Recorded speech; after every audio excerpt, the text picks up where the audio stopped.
Saudações a vocês que acompanham as meditações do canal do Grupo de Reflexão Bíblica São Jerônimo.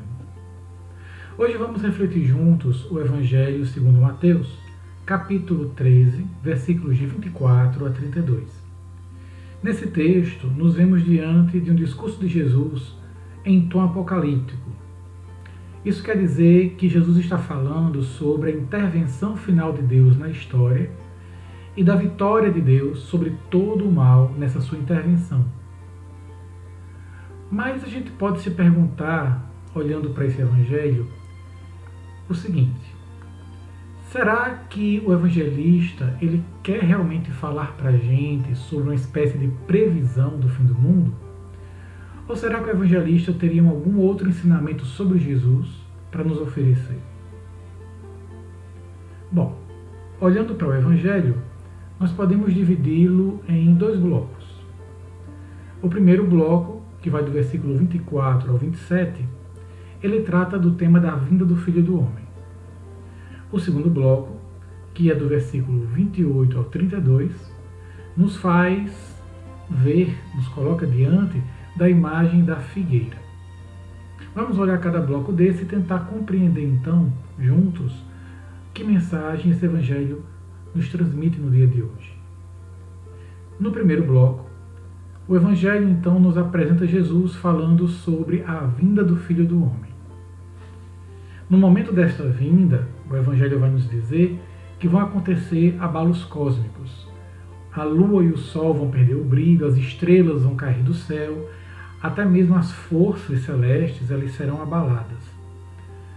Mas o que é que isso significa? O que isso nos quer dizer? O evangelista, com essa imagem, ele está falando para nós sobre a queda dos poderosos deste mundo, diante da manifestação de Jesus, que é o verdadeiro Filho do Homem. Jesus, ele é o enviado do céu. O Evangelho de Mateus, de Marcos, ele quer nos mostrar que Jesus vem da parte de Deus, que ele é o Filho de Deus, que veio para reunir seu povo de todos os cantos do mundo. Então Marcos está nos dizendo, de maneira antecipada aqui nesse texto, que lá no final do Evangelho, quando estivermos diante da cruz, essa cruz não é o fim de Jesus, mas ao contrário, essa cruz vai ser um novo começo, o começo de um novo tempo. Então a imagem dos astros do céu que se apagam e que caem do céu, eles simbolizam, representam justamente os poderes desse mundo, que acham que estão acima de todos, acham que nada pode tirar sua condição de poder.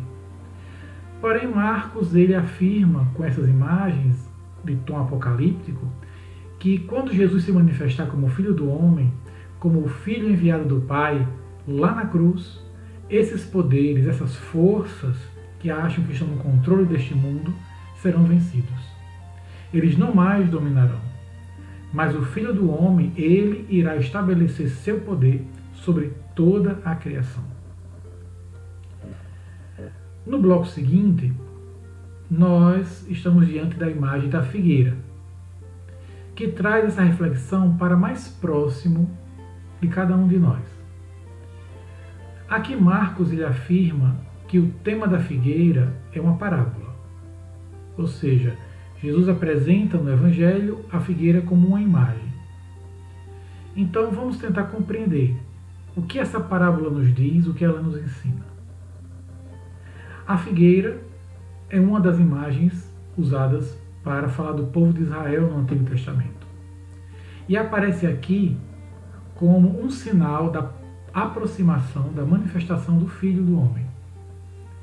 Então a figueira verde, com folhas brotando, ela anuncia a proximidade do verão. Comparando então com a figueira, o Evangelho nos diz que assim como ela nos mostra que a estação vai mudar, o tempo vai mudar, do mesmo modo os discípulos devem estar atentos aos sinais que indicam a aproximação, a proximidade da manifestação do Filho de Deus, do Filho do Homem. Esse sinal será a cruz.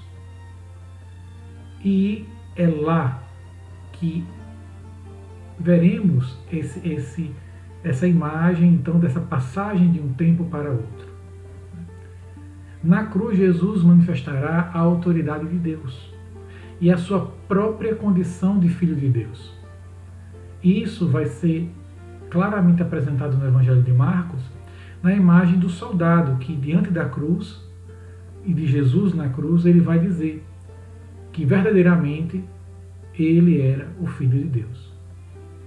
É por isso que no Evangelho de hoje, Jesus vai dizer que esta geração não passará sem que tudo isso aconteça, porque tudo isso vai acontecer no momento da cruz. Ela será o divisor de águas. O Evangelho de hoje, então, nos convida a estarmos também nós atentos aos sinais de Deus na história. Iluminados pela vida e pela praxis de Jesus, precisamos ser capazes de compreender e de reconhecer as manifestações de Deus entre nós hoje, pois o tempo é agora. O dia da salvação acontece hoje.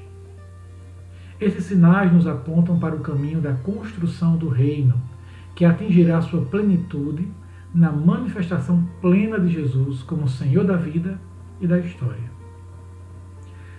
Antes de ficarmos pensando, ao ler esse Evangelho, ficarmos pensando no fim do mundo, em catástrofes e coisas parecidas, devemos pensar antes disso em tempo de salvação, em tempo de transformação, aonde os poderes que neste mundo matam e oprimem, eles irão então cair e será então promovida a vida e a dignidade de todos e todas.